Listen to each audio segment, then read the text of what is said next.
Hello and welcome back to Coast FC, the Canadian soccer podcast focused on all things CPL, Canadian Championship, and more.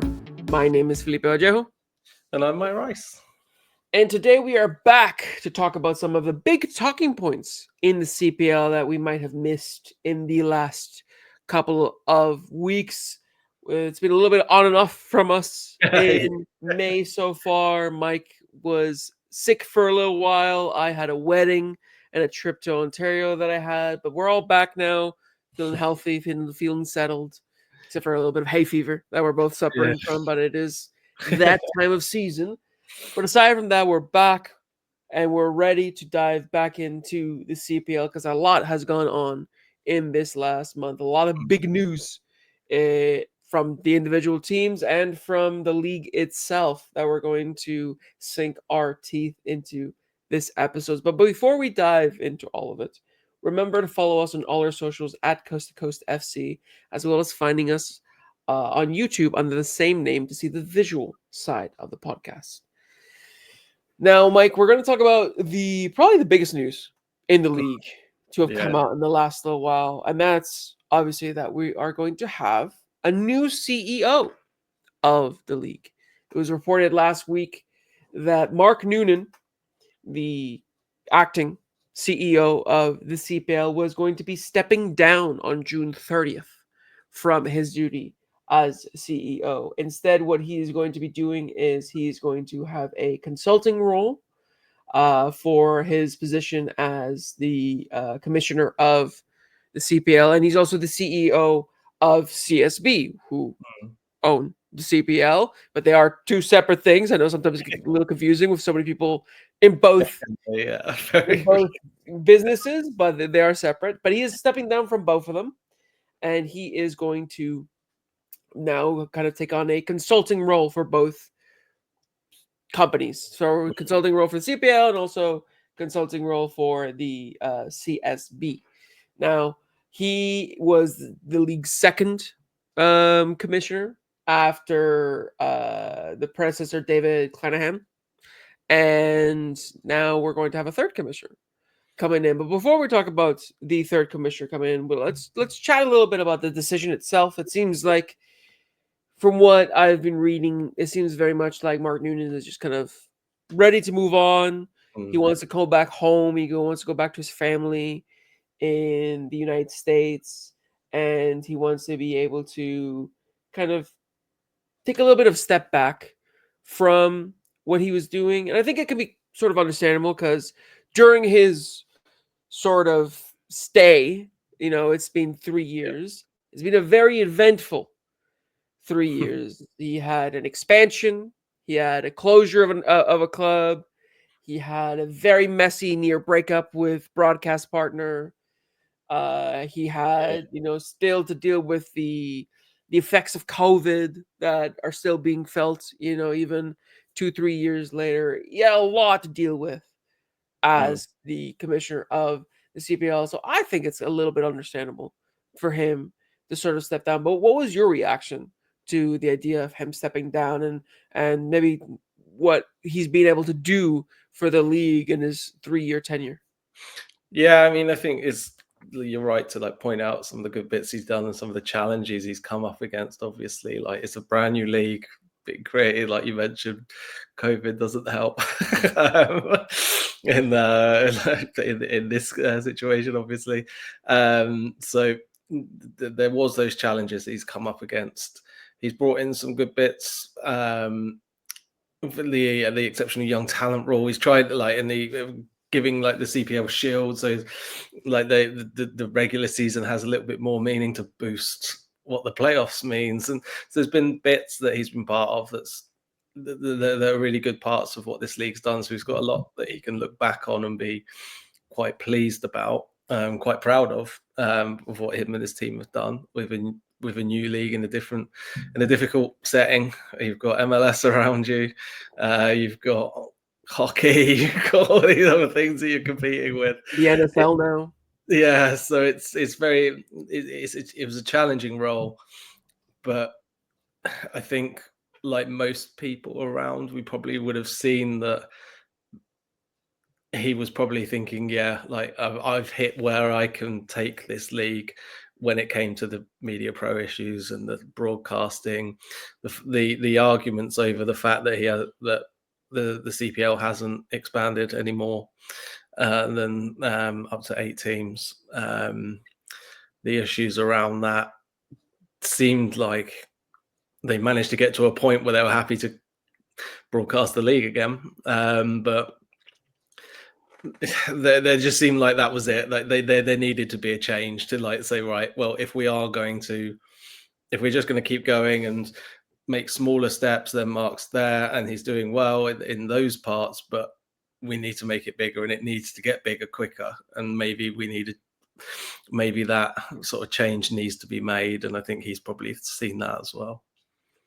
Yeah, I'd imagine so. I think, I didn't even mention all the things I had to deal with. He also had to deal with ownership changes with York United. The league had to buy York United back, Yeah, of and then course. sell them all, kind of, which was a risk in itself. On the CSB side, there was a whole issue of the contractual terms with the national teams that got really ugly, especially like the women's national teams. And like he has to deal with a lot. To his credit, he was someone that they believe in, like labor unions. They recognized the players union very early on in his tenure as well. But like even that is something that is another challenge that you have to now deal with and contend with. I do think that with everything that went on, I don't know if you could expect much more out No. of him because of how many curveballs were thrown. Yeah. That isn't to say that obviously there are some fair criticisms that you can make about him. Maybe the way that he was talking about expansion, he was very, very bullish on it, and it never really backed it up. Whether it was because of controllables or uncontrollables around him, outside of him, we the media don't even get that much insight into that, let alone the fans. So obviously fans that don't understand the context are going to be rightfully frustrated, especially since, when he came in, he was talking about expanding to like 8 teams by 2024, was it, or 2025, and then 10 teams like by the World Cup or just after the World Cup. Or the other way around. I think it's like 8 teams and 10 teams and 12 teams. And we're still waiting on expansion since Vancouver FC in what was it? Was announced at the end of 2022. Yeah. So like there are understandable criticisms about where the league has sort of stagnated in terms of expansion. But you can still see that even with the difficulties with expansion, he still tried to at least show something. He had the CPL had the CPL on tour in Kelowna last year. Now they're gonna have a CPL on tour. Is it this weekend? I think it is. Possibly, yeah. This one. In Quebec for York with the York United against Halifax match, and these are kind of litmus tests to make sure that when they go someplace and expand someplace, it is sustainable. And I think that is a very smart thing, especially when you see the trends that are happening. What happened with FC Edmonton, and you could even argue what's happening now with Vancouver FC, because Vancouver FC's attendance numbers have been drastically low to start the season, and that's a huge point of concern. And there's a lot of other things around the scene, like behind the scenes and around the club, that are cause for concern. So I don't mind, that he wanted to do his due diligence to make sure that when they expand to a city, it is sustainable there, as sustainable as it is in the likes of Halifax or Forge or Cavalry or Ottawa, where you can see the attendances going to a good number, where you can see that there's the interest, where there's stability and long-term future. I don't mind that he was, very mindful of that. Yeah. But I do feel like the way that he talked about expansion, how confident he was about expansion, kind of sold a bit of maybe false hope. And I think that's what most people have as the biggest concern with him, at least from the CPL side. I know there might be other issues on the CSB side, but on the CPL side, I think that's the biggest thing that he the biggest thing that might be held against him is the lack of expansion based on how high he was on the league expanding. Yeah, no, I agree. And I think, yeah, it's good that like we're trying to take it from a CPL standpoint rather than going into everything because Because that's a whole different can of there's beans. a whole series of but from a CPL point of view, I think it's like you say, it's also really important to underline like this is a brand new league. Like what he came in and he took over was something that is very new, and you come in with ideas, but things change and they change so quickly. Like what you may be going in to introduce with something new can change so rapidly that you're having to deal with all these new growing pains. And I think it makes it quite understandable that they'll go through a number of different people over these next sort of, well, let's hope 10, 20 years going forward, that there might not be someone who's there the entire time. It maybe changes because things, the way that the league's trying to compete with other things, other sports, other interests, as well as building itself up against um, other sports, like there's going to be lots of things that come up. Like it isn't just right. We've got a league. People like football. Let's just get some teams out. Like, it's not as simple as that. Yeah, exactly. There's a lot, that you have to do behind the scenes, and especially in Canada because of a lot of the difficulties that they have. It's such a huge country, but not that many people. Mm, And even still, there's a lot of sports in Canada. There's a lot of already busy markets yeah. that make it difficult for the league to find actual successful places for them to build off of, because the goal was and has always been to make this, an established D1 men's professional league that will stand the test of time and, Mm, live on to be 10, 15, 20, 50 years old, and just be that established league like in other countries. But to do that, there's a lot that you have to work around, especially in the early stages. And yes, it's year 7, but if you think about it compared to other leagues across the world, yeah. it's still relatively early on in the life Mm, of a men's professional league, of a sports professional league in general. So yeah. I think for him to step down, whether it was just for family reasons, whether it was maybe like you mentioned, realizing that he's kind of hit his ceiling with the league and maybe they need something else. Either way, I think you can look back on what he's been able to do and feel like a net positive on it, because yes, there's a lot of problems that happened throughout his tenure, but also a lot of good things, and Yeah. problems were bound to happen.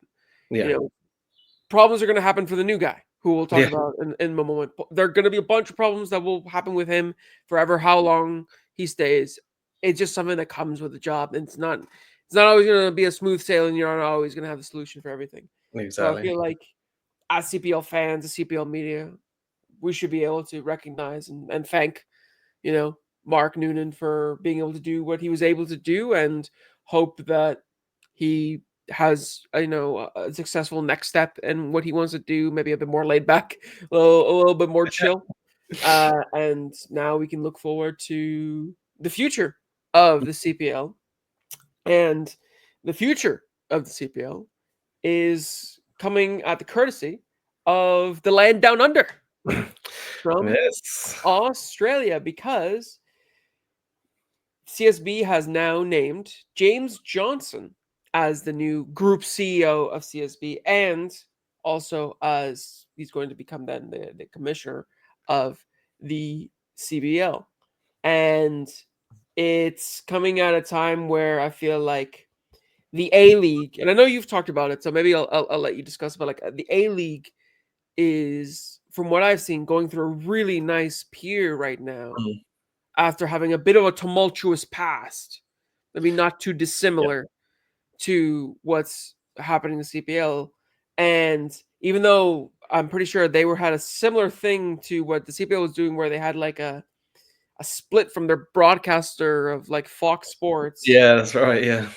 they've been able to find a solution, I think, with Paramount now, and be able to kind of build now this good atmosphere, this good soccer atmosphere in Australia. And I feel like that's great news, because Australia is something, is a place and is a league, the A League, that the CPL should look at in terms of how it models itself to developing itself as like a D1 men's professional league in Australia and Canada. Yeah, exactly, 100%. I think like this is a place I know that we compete against MLS teams in the Canadian Championship, so it's easy to draw those comparisons and try and shoot to compete alongside them. But the A League's always been one that I've sort of said that that's where you need to be looking, because in New Zealand, in Australia and New Zealand, like soccer isn't the first sport. Just like Canada, soccer isn't the first sport. There are plenty others that they're like rugby, cricket. There's such a diverse sort of sporting interest there that it's very hard to build up a huge following. I mean, you've got Aussie rules, you've got rugby, like there's literally everything. So every city finds it very difficult. You're not drawing an entire city into it. You're looking at different areas of it to try and promote. And they've had their ups and downs, like you say. Like looking back over their attendances, started off really well, started to drop a little bit, picked up again around sort of 20, because we got going back here from 2005, sort of hit a little bit of a slump across the country around 2011, and then sort of 3-4 years later it picks up again and has another little slump, and then COVID hits. But since then it's been growing, and this past 5.5 years, like you say, that Johnson's been there, James Johnson has been there, it's looked promising for their attendances.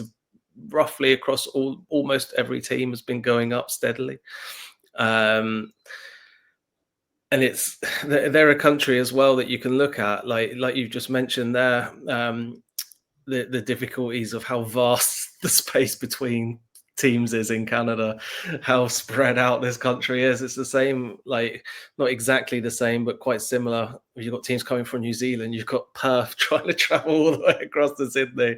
Like it's not short distances, and this isn't the most, like they don't have the money that MLS does. So this league and how James Johnson's been working and understanding, it's fighting against things. It's not unbelievably wealthy, and they've had to work out how to keep growing after ups and downs. And I think those experiences will be exactly why they've looked at him and thought, you've gone through what we're kind of wished we would go through at the same time with those numbers.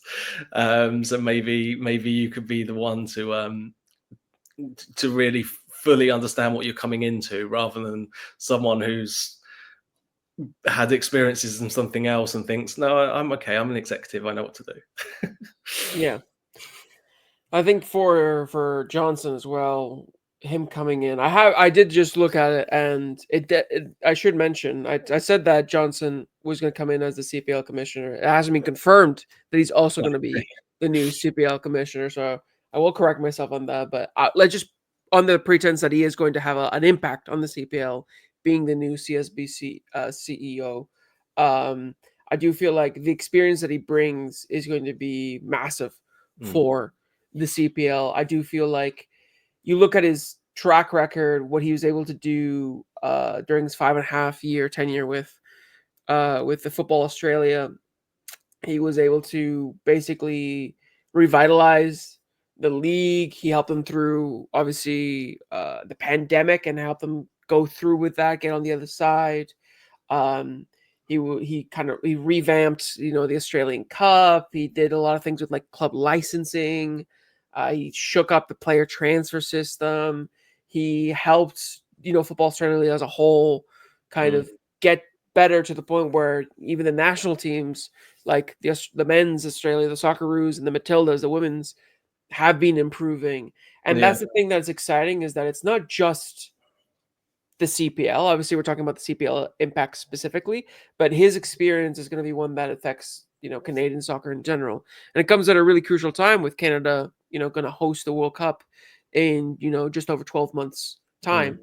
So what he will be able to do in that short amount of time will remain to be seen, but just having that kind of experience there will be super helpful. And knowing how the A League kind of grew and was able to function to the extent that it is now, I feel like will help the CPL evolve. And like you mentioned, there's a lot of parallels between the two. And if the CPL can kind of follow suit in a lot of the good things that the A League has been able to do in the last few years, and also learn from a lot of the mistakes that the A League has done in the last few years, that only bodes well for how the CPL will continue to grow and evolve in the next few years. And like he's someone that also was part of the City Football Group, you know, the Yeah. massive with Man City and New York City FC and Melbourne City and everything like that. He was senior VP of external affairs.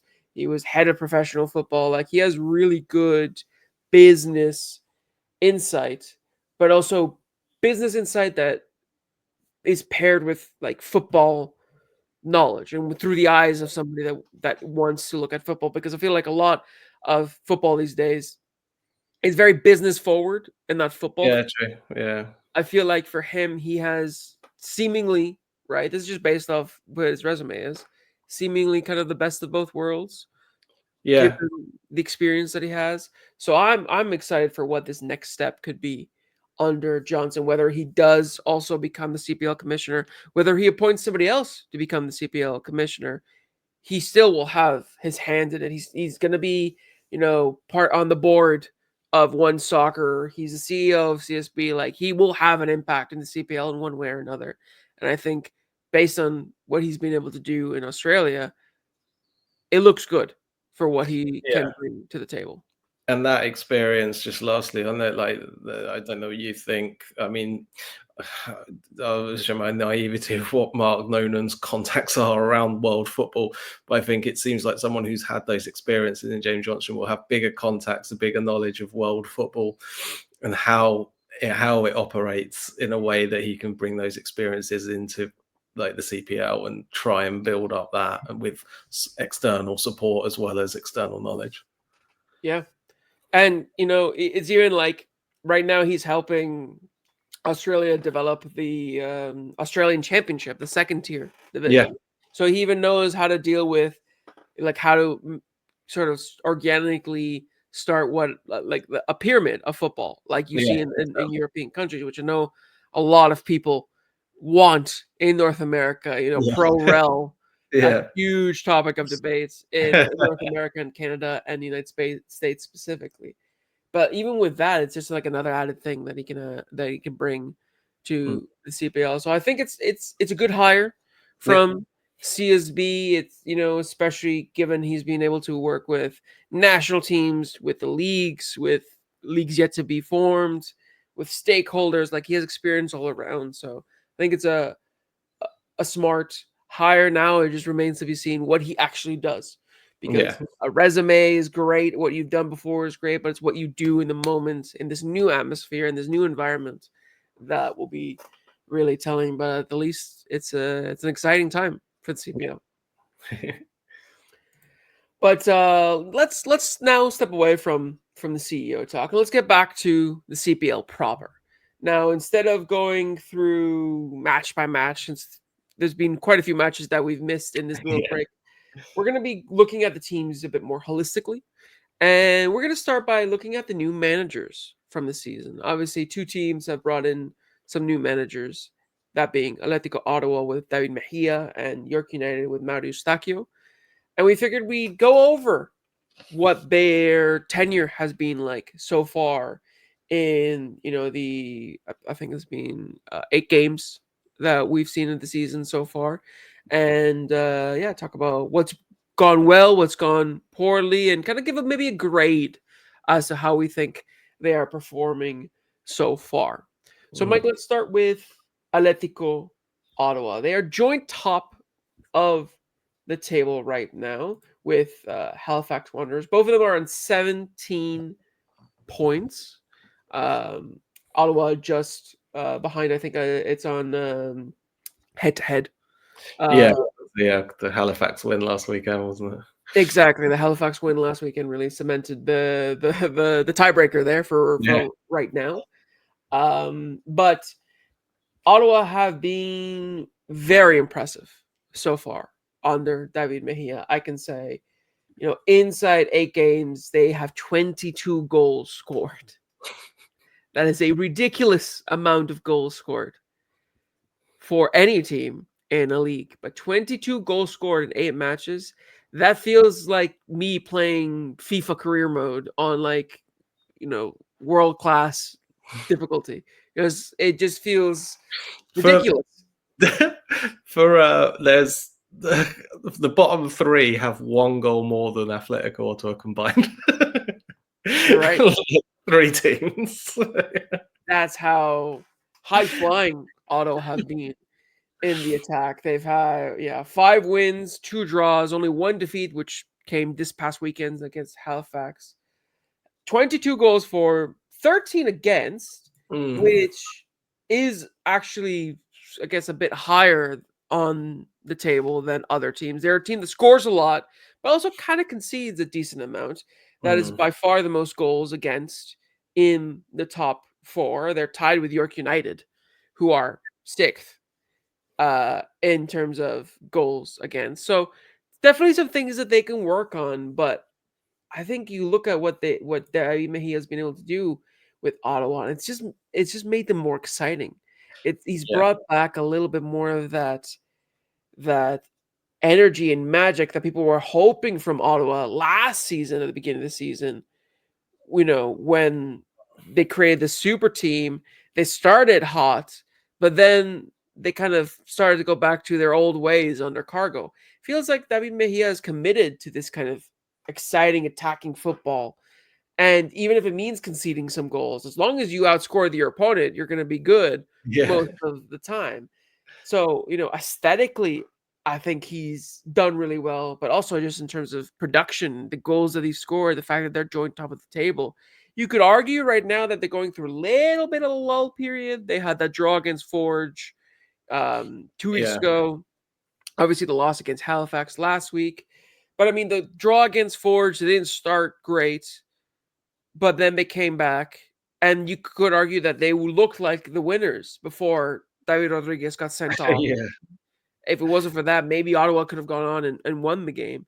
And then last week against, Halifax this past weekend, I think it was just sort of like a one-off game where Halifax just came out the hungrier side. They were constantly battling, searching, hunting for the ball, putting so much pressure on them, really limiting their space out wide, which is where Athletic Ottawa love to be, is out wide and attacking out wide.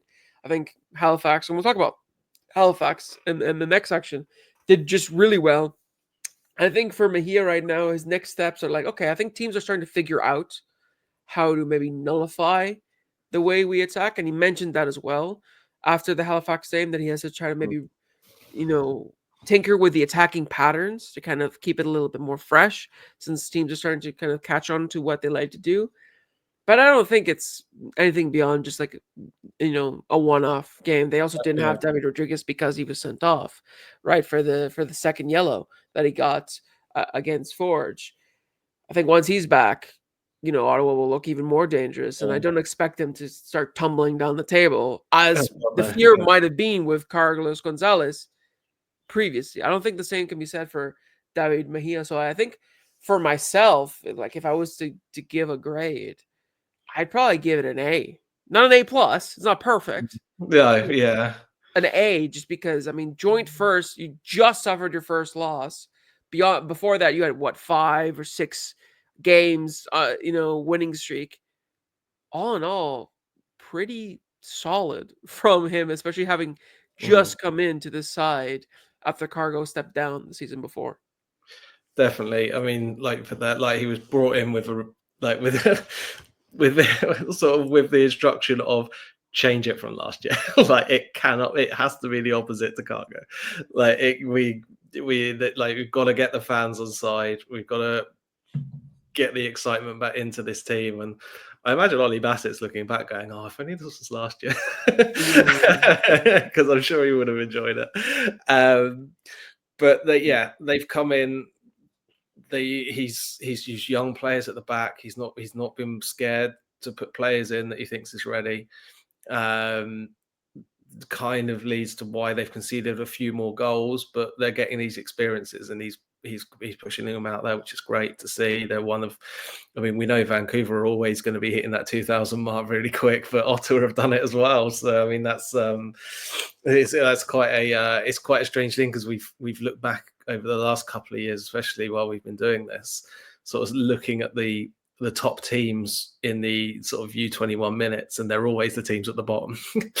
It was very regularly teams who were struggling, but Atletico have just gone and done it, and they're giving these players this chance, and they're thriving. So that's really exciting to see. I mean, I don't want to rehash anything that you said, because like there's so many good things about this. I'm excited about them. I'm gonna give them an A-, just because I have a minor concern from the last couple of games, where I'm concerned as to how frustrated Mejia is with the refereeing in this league. There's a lot going on with this now, and they've got very frustrated. We'll see how that happens. What happens with that going forward? Quite possibly, they'll just get like it will just be something we'll look back on and go, oh, remember that game where he's screaming at them. My other concern is what this team does without David Rodriguez, because he's the creative. He is the creative spark in this team.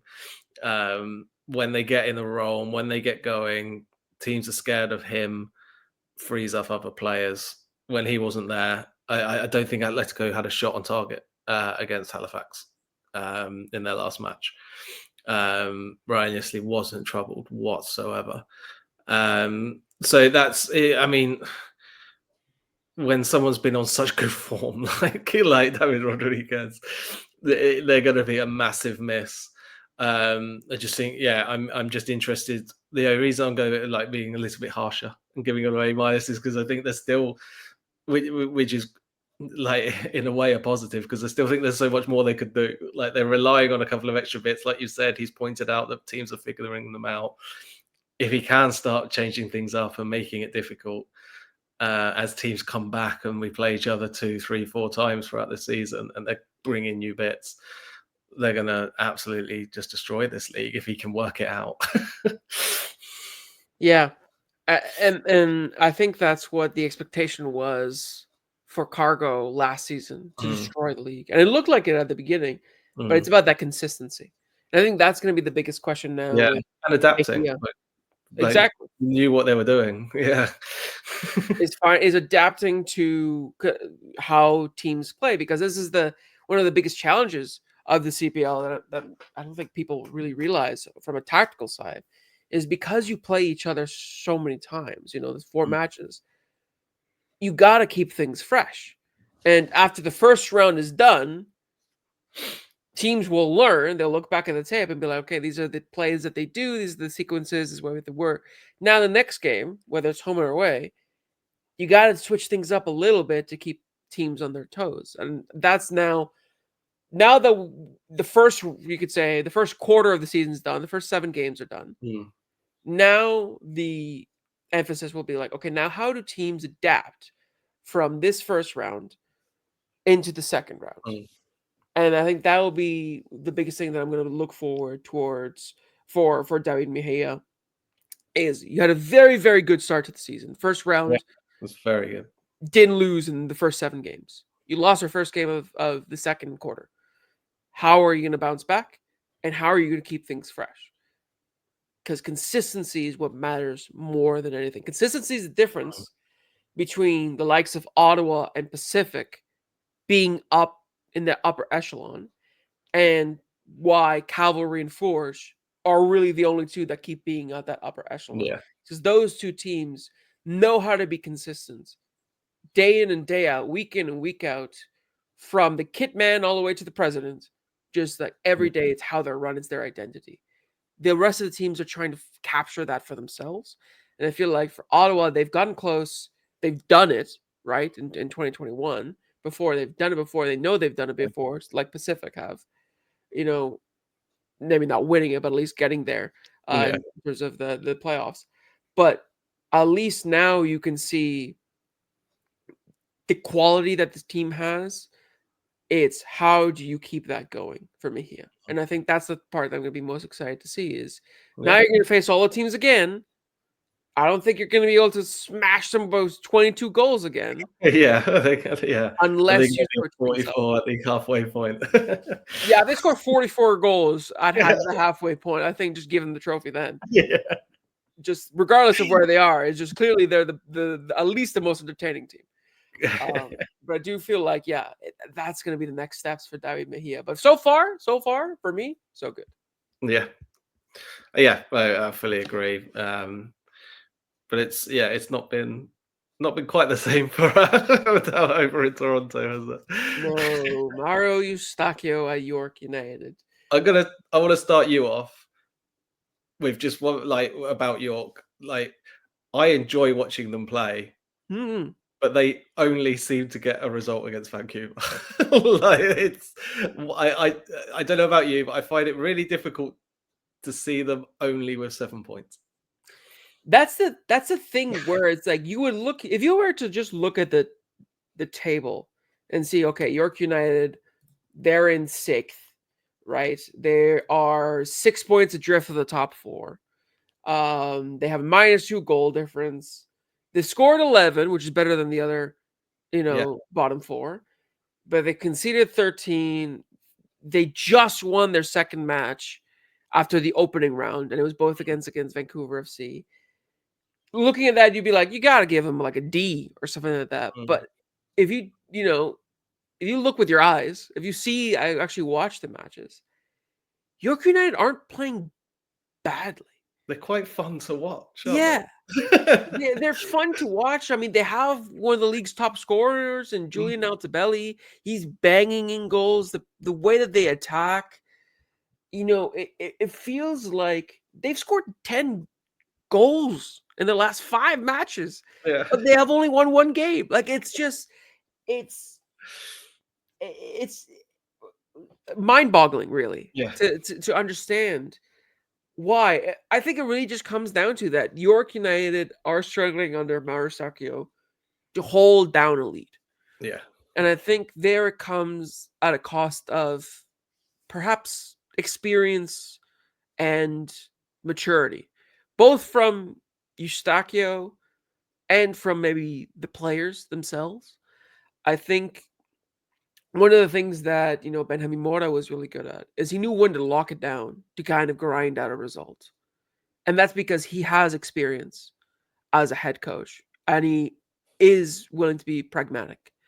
I feel like that's something that Eustaquio still kind of maybe needs to learn yeah. from his predecessor, is when to kind of like everyone wants to play beautiful attacking football. Nobody Yeah. wants to sit back and defend with 11 for 90 minutes every game, right? Nobody wants to do that. But you can't always play beautiful attacking football. You Mm, have to know when and which periods you kind of have to like hunker down and mm, save what you have, whether it's for a draw if you're away from home, whether it's for a win in a tightly contested match. And I feel like that's what York United need to kind yeah, of work on in going into the second round, where it's about you're playing well, okay, but if you want to get something at the end of the day, it's not just about playing well, it's about playing smart. And I think yeah. there's where York United need to work on a little bit. I agree, and I think I fully agree with what you're saying. And I think sometimes we don't, if we don't fully understand how difficult that is in the game. Like, head coaches make successful careers doing that. It's Yeah. not just something that and we sit here and we may watch on the TV and you hear things from the commentators and you think, oh yeah, obviously just do that. Why isn't he making that change? Why isn't he doing that? But while you're down there on the ground, you're thinking about all the other things that go with it. And you're not just thinking about the one thing that we're thinking about that's being highlighted by the commentator or what people in the stands are screaming. And you're saying it's not always straightforward, and great coaches will learn how to do all those in-game changes quickly as well, not taking that time to deliberate and then the game's changed again. Like that is a massive skill that he's going to be learning. Yeah. And even when you look back on the actual matches themselves, I mean, 4 out of the 5 defeats have been 2-1 defeats. Mm. They've scored in each of their defeats. They've never been blown out of the water. No. They've just been unable to hold on because in a lot of those games, they have scored first. In the game against Halifax, was it Halifax? Or I forget who it was, or was it Pacific? Where they scored first against Valor, they scored first. Like they've scored first a lot of the times.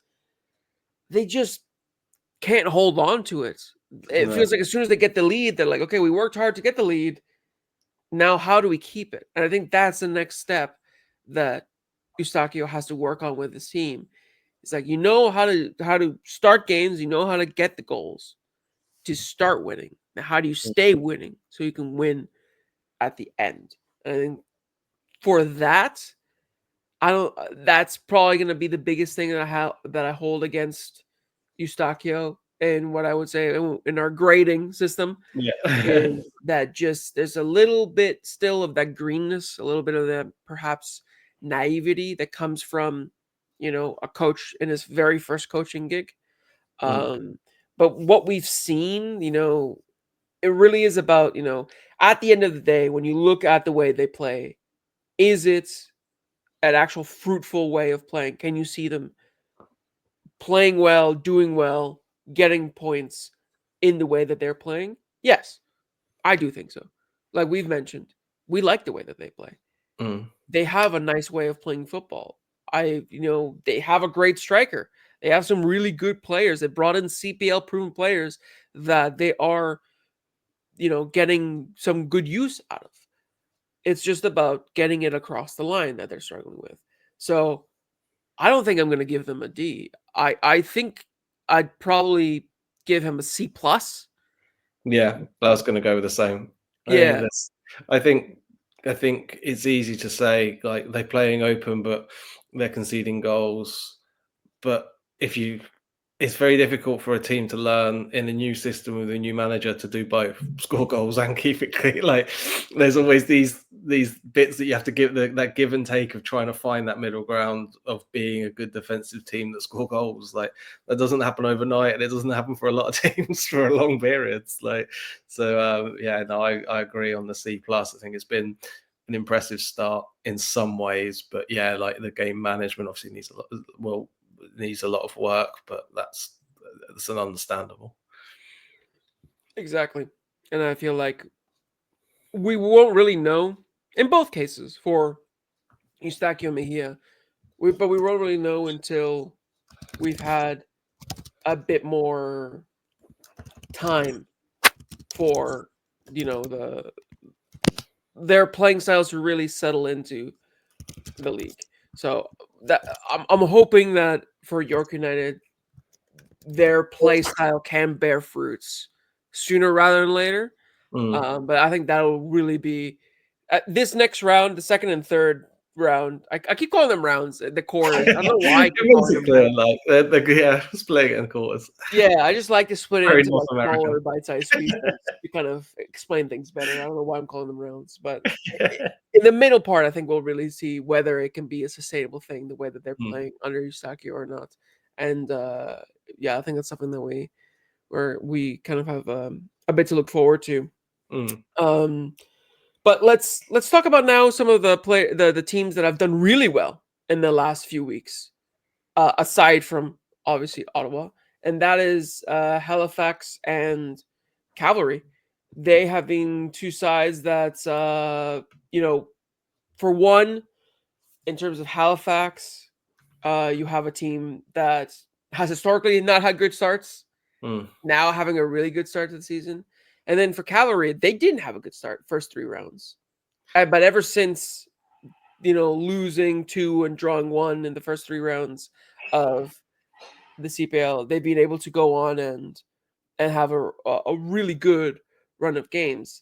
I don't want to spend, I guess, too much time on them because I think the talk about the bottom 4 is a bit more exciting, I guess, a bit more interesting to talk about. But maybe we could talk a little bit about how Halifax and Cavalry have been able to be so successful in the last few weeks because both of them have been I think, revitalized in some sense, or at least having to contend with a lot of change in the defense, especially. Yeah, Cavalry, Dan Klump left. For Halifax, they had to restructure. Dan Nimick left. They had to restructure how the defenses works as well. But they've been able to do well, both of them, without those players. At the beginning for Cavalry, it looked a little shaky yeah, with first 3 rounds, like I mentioned, without Dan Klump.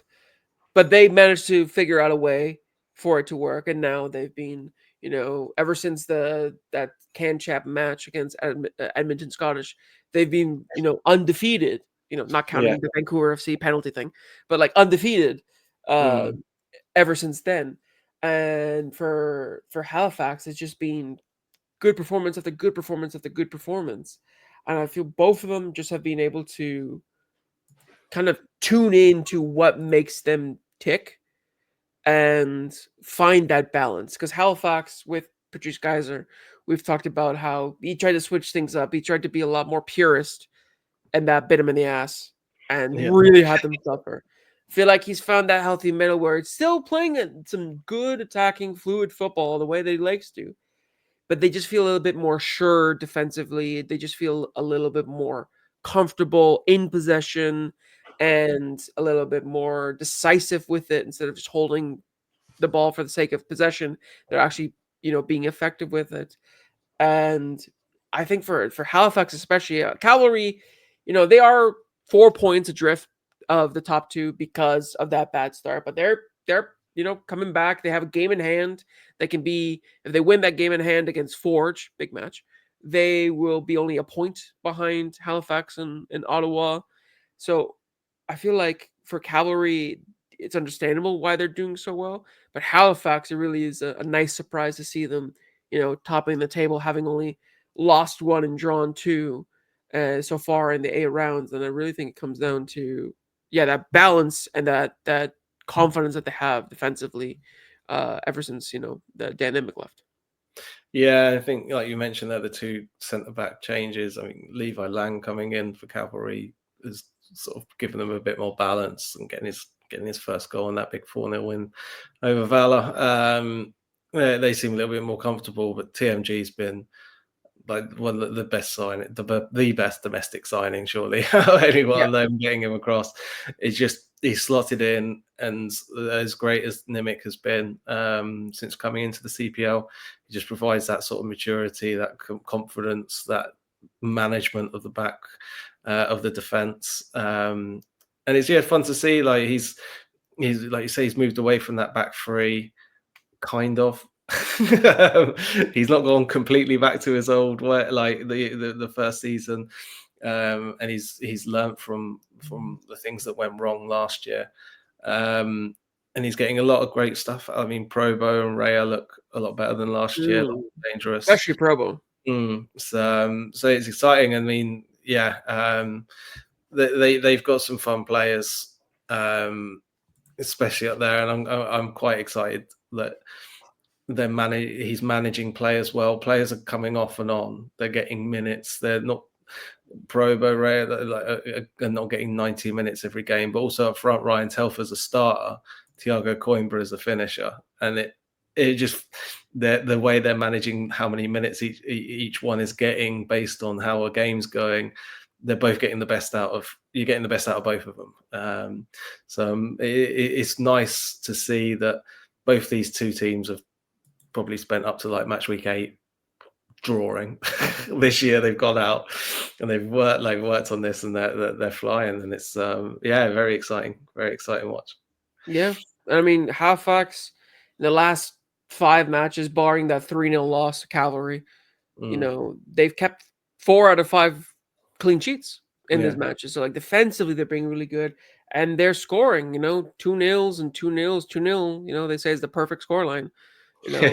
Keeping the clean sheet but scoring a couple goals to keep the fans engaged. That's what you want to see from them. So I think so far what they've been able to do, they're not high flying like Ottawa in terms of goals scored, but they're being smart. They're being effective. They're being what I think York United, we were just talking about them, need to be as well, where they're smart in how they play. They can be dominant, but they can also be clever in how to achieve their results, and they're just really well run right now. Well, for Cavalry, just switching on them a little bit. I mean, ever since that bad start, the last 3 games have been 4-0, 4-0, 3-0. They've just been destroying teams. They've really kind of come into their own. And earlier, I think, than usual, we talk about Cavalry having kind of historically slow starts and then getting good towards maybe the halfway point. Mm. We're not even at the halfway point. We're just getting to the second quarter. And already we're starting to see 4-0s, 4-0s, 3-0s. And I think it's a kind of surprising from them because we know Cavalry as like a team that grinds, gets Yeah. those 1-0s, maybe those 2-1s, doesn't really blow teams out the water. But the last, few weeks, it's just been, everyone pitching in, and that's the big part. It's been everyone pitching, and you see Mm. Valing getting goals, Musi, Warchowski, um, you see, I think Camargo, you see Elva, you see like so many players have been chipping in to get the goals for them that it makes it like it makes it so they're like an actual formidable team. And I Yeah. think that's the thing that is a bit exciting and a bit different from Cavalry is that before they were a team that like you see them on the schedule, you think, oh god, this is gonna be a tough game because you know that they're just gonna be super physical, they're gonna grind it out, and it's gonna be a slog. Mm. But now, like if I was coming up against Cavalry, like if I'm Forge going into Saturday's match, seeing that they're 4-0, 4-0, 3-0, I'll be quaking my boots a little bit because they're really, coming out strong, especially in the attack and being really comprehensive. So I've been really surprised by how well Cavalry been doing in that regard. It's not even that they're just winning. Cavalry win. Yeah. It's how they're winning. That is Mm. a surprise for me. Yeah, I think it's a few extra bodies in there providing competition. I think players, as much as you'd look at most of those players in that starting lineup and think, well, they're nailed on starters. The fact you've got other players with quality behind them, it just reminds them they can't drop off. Yeah, exactly.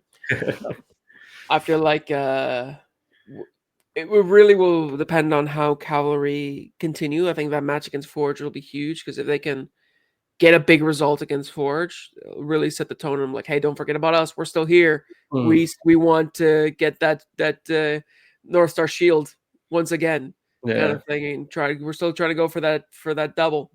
And I feel like for Cavalry, it's all about can continue this. And Mm. for Halifax, it's sort of the same, but I feel more like A little less pressure on Halifax because we know they've been up and down a little bit, and with exactly. where they can go. Whereas Cavalry, it's like, well, defend it. Go. Yeah, Get it actually, again. it's on you now, so there's a bit more pressure on the other side. But yeah, very exciting to see Mm.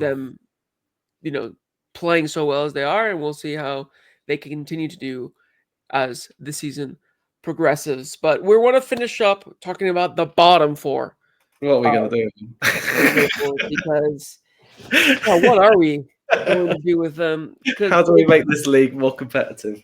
yeah, it does feel like there's a bit of a gap forming Yeah. between the top four and the bottom four. And that's what we saw last season as well. In the end, last season, it kind of felt like by round, like match day, what was it? Like match day 20 or something like that. It was pretty much set in stone what the top 3, 4 were, and then what the bottom 3, 4 were. It's just about where everybody sort of finished. And 2025 is starting to seem that way again because fourth place Forge, who have a game in hand on the top two, alongside Cavalry, Yeah. are tied with Cavalry on 13 points. On fifth place is Pacific, who are tied with York on 7 points. So 6 points adrift. Not that much, not insurmountable. Could be 9 though. Well, it could be. In theory, it could be 7 if there's a draw. Exactly. It could be 7 to fourth. It could be 9 to third. And Yeah. the way we were talking about Cavalry doing so well, Halifax doing so well, Ottawa doing so well, Forge, we're not going to talk too much about Forge because Forge are Forge. Um, they're just them. Only unbeaten team. We'll give them that. They are the only unbeaten team left. Let's not forget. Exactly. So, they're just forging along. But like, how well all the top four are playing, you can't really see any of the bottom four right now No. giving them a run for their money, pulling a Nottingham Forest and like popping up into the top four places, being like, how the heck did you get here? Yeah. I don't really see that from any of these bottom four teams right now. And you're looking at their form, you're looking at the way that they've been playing. I mean, only York United have scored more than a goal per game right now. They have 11 and 8. And a lot of that's because they probably have arguably the best striker in form right now in Julian Altobelli. The rest of them, Pacific scored 7 goals in 8 games. Both Vancouver and Valor have scored 6. And, you look at the goal difference. I mean, there's a reason why Ottawa has scored so many goals, because a lot of these teams are conceding a lot. Yeah. Valor already have 17 goals conceded in 7 games. Pacific have 15 goals conceded in 8 games.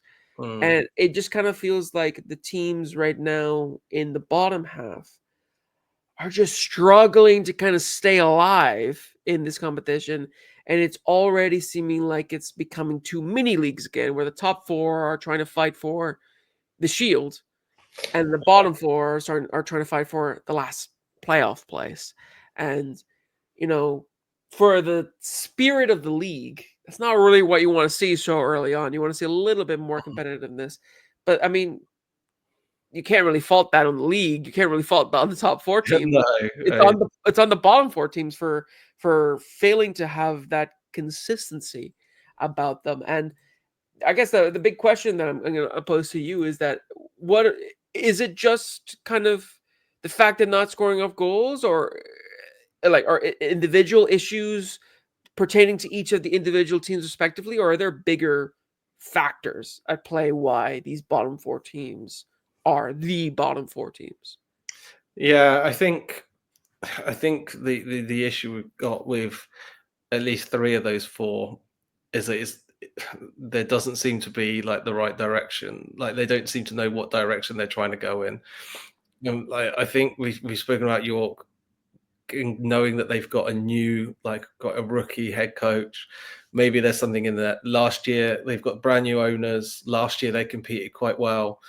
This year it's a new challenge again with a new group, but you kind of get the impression, okay, well, there's a team who could start, like, maybe they won't be a top 4 team, but they have the potential to be like pushing up there this year, trying to get closer. Maybe next year they're up there again. My concerns for Pacific, Vancouver, and Valor is that I don't see what they're doing as being something that sustainably could keep improving them. There's a lot of issues where I think those 3 sides are kind of struggling to bring in players and keep players. I'm not sure what the finances over at Pacific and Vancouver are like, but it seems a little bit more that they're struggling to attract the players because they haven't got the weight behind them to like financial muscle behind them to compete with the likes of Atletico and Forge and Cavalry. Like, from the outside looking in, without knowing their books, I don't think so. They're looking at different ways. They're trying to bring in sort of young local players into the team, pushing them through, trying to build their model is going to be like that. Vancouver, interesting to see. I mean, there's been brighter sparks with some of these new players coming in, the international players that have taken their time to come through from visa issues and things like that. We'll see if they can improve more going forward. I'll sort of hold off from calling them trash 2 weeks in to now, like, right, I'll calm down. I'm not gonna. I'll give them this opportunity. Like, they've at moments they've shown what they're trying to do, and you've seen little bits from these new players, and if things gel, potentially they could be good. Like, they could be better. But they've got so many issues, like you say, with the no one there to watch them to start with. And yeah, unfortunately, I think Valor's just a sinking ship at the moment, and their leadership, you don't want anyone to lose their job, but I just don't. I think Phil Santos has so many chances to try and set up what he wants to do for his team, and just never works. Yeah. No, yeah, I agree. I feel like for me, it's in terms of Vancouver FC and York United, you also have to look at the fact that they're in two of the most competitive markets in Canada. True. Yeah. York United in Toronto, Vancouver FC Mhm. near Vancouver, not in Vancouver. And knowing how much struggles they've had to deal with from the offset because of the competitive markets, I feel like it can be a little bit more understandable maybe why they're not performing That's a as really good point. well Yeah. because of they're struggling so much to get any attention and any traction and Mm. any added money to whatever they're being invested in, to compete with the likes of Halifax. Until the Tides came in, Halifax were like the soccer team in the Maritimes. It's a And lot of extra work, isn't it, that York and Vancouver's as a club have to do that yeah, these don't. and I Mm. think I don't know about York, but I know for Vancouver, I don't think the people, uh, the higher ups of the club realized how much work they had to put in until they got into it. Yeah. And I think a lot of the struggles have become there because they've been sort of learning this isn't as easy as we initially thought it would be, or it's much harder than what we initially outlined the different challenges to be. And I feel like that kind of plays into it. Not excusing, obviously, poor form and the issues that are within the actual team, the sporting Yeah. issues. But I feel like it's an added factor that kind of you have to take in consideration. Like these are two teams in very competitive markets that are probably still struggling to contend in these competitive markets and are learning some hard lessons. Mm. And the big question is, can they survive to learn from them and Yeah. to act on them? Because the attendance numbers for both York and Vancouver are Love it. very concerning. Mm. And so, I mean, hopefully they can continue and they can survive it. But I think that's something that's definitely going to be affecting them. What is difference from either side of them is Pacific, because Pacific, in my eyes, Pacific are sort of like a Halifax, where you know, Pacific is in Victoria. It's on the island, which is like a separate thing from Vancouver. Not entirely, but relatively independent Yeah. from the lower mainland of Vancouver. And they don't have that much sport there in terms of a competitive market. So they should have more fans, but they Mm. don't. And that is the confusing part for me, where it's not like York and Vancouver, where it's like their work is cut out for them. It shouldn't be as bad for Mm. Pacific. And yet they're struggling to get some fans in, and yet they've struggled to kind of break out of this plateau that they've been in since 2021. Ever like that, they had an absolutely amazing team. I was looking at it back this past when I was on my trip. I was like, they had so many CPL stars in that Yeah. 2021 team. And obviously, it's hard for them to reach that height again, but they've kind of plateaued since then, Mm. and they've never been able to break out of it. And I think that might have also an impact on why they haven't been able to bring in as many fans as maybe they did before or as they should.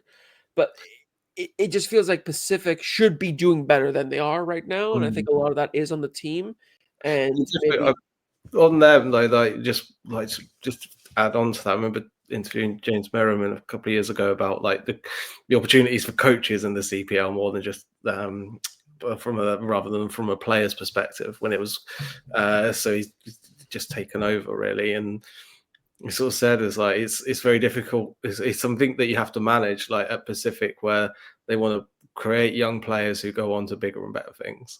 And they like for the fans though, he said that's the difficult thing to manage because they want to get behind a player and follow them for a few seasons. But Emil Gazdav does fantastic. He goes to Montreal for Pacific. That's brilliant. Like we've helped develop this player to do this.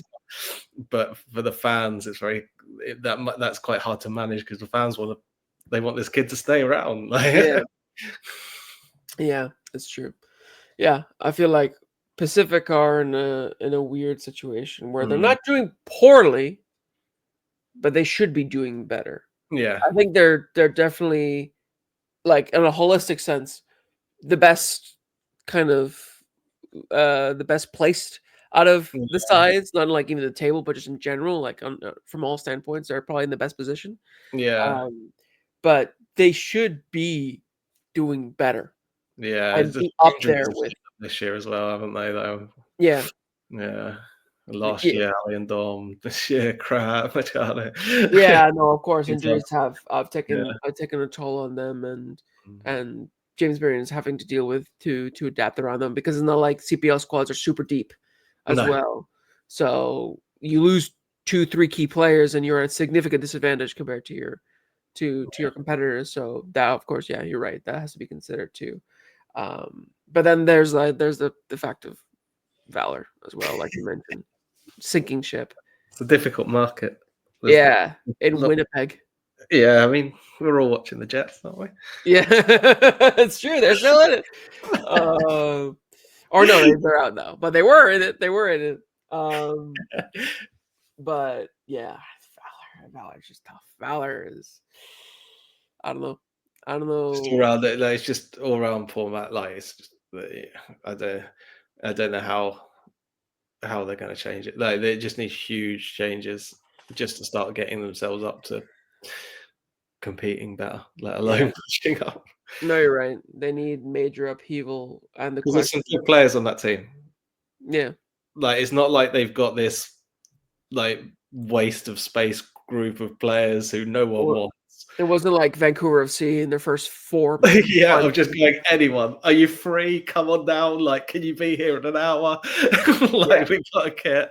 Like, he's gone round, and they've changed the squad. Like, you've got like your fullbacks that are good. You've got like, uh, I mean, I'm quite glad that Imaras is playing instead of Viscosi at the moment.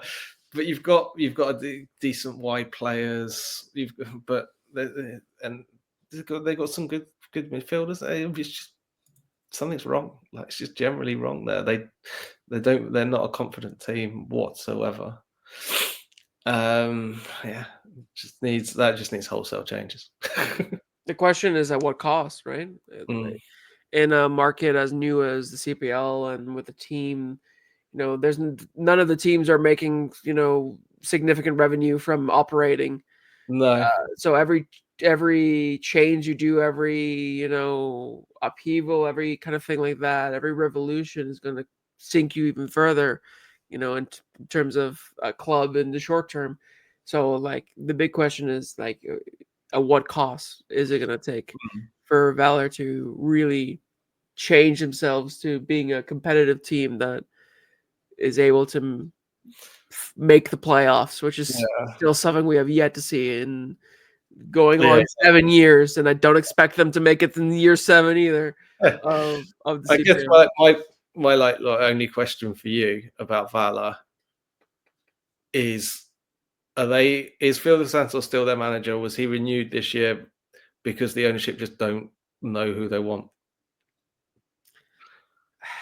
That's a Is good that question. it? Because I think that might be the issue, that above it's just like, well, we don't know. Like, who do you get? How do you Exactly. hire someone? Yeah. No, I think you're right, and like many fans online and even in person, Valor fans have made it clear that they are frustrated with the sort of apathy Yeah. from Valor's owners, and because they're pretty much only focused on the Blue Bombers and everything like that, Mm. Valor is sort of treated as a bit of an afterthought.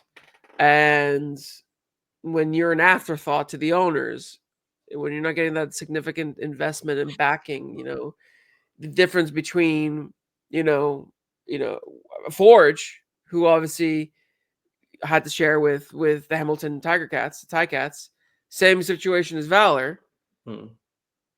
have been able to be more successful is because they have owners that actually care. They want equally Yeah. invest in both. But it does feel like Valor, it's like 90% Blue Bombers, 10% Valor. Yeah.